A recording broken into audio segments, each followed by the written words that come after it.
lyonnais. Et lui? Je m'appelle Christophe Sapé, j'ai 27 ans, moi aussi.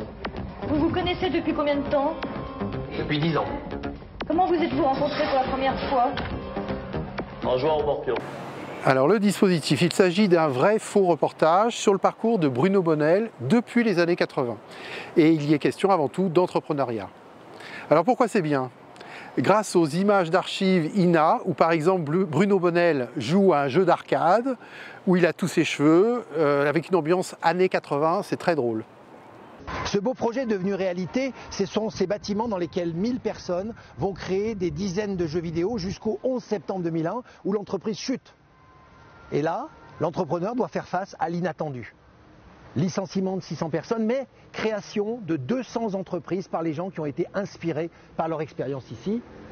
Finalement, l'entreprise, c'est du rebond, de l'inspiration, de la volonté, de la détermination. De ce parcours, on retient une leçon de vie où l'on surmonte et transforme les échecs. C'est pratiquement du développement personnel. Ils ont une idée en tête, ils vont la mener jusqu'au bout et en quelques années, s'il vous plaît, numéro 2 du jeu vidéo dans le monde. Ce chef d'entreprise lyonnais a créé Infogrames en 83. Aujourd'hui, Infogrames, c'est 2400 salariés, 3 milliards de chiffre d'affaires. L'entreprise française est tout simplement numéro 2 mondial. Alors les points faibles. Bonnell est souvent en décalage, c'est sa force et sa faiblesse.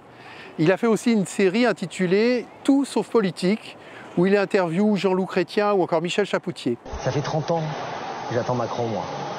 Ça fait 30 ans que je dis que le monde va être bouleversé par le numérique, l'environnemental. J'ai toujours fait ça.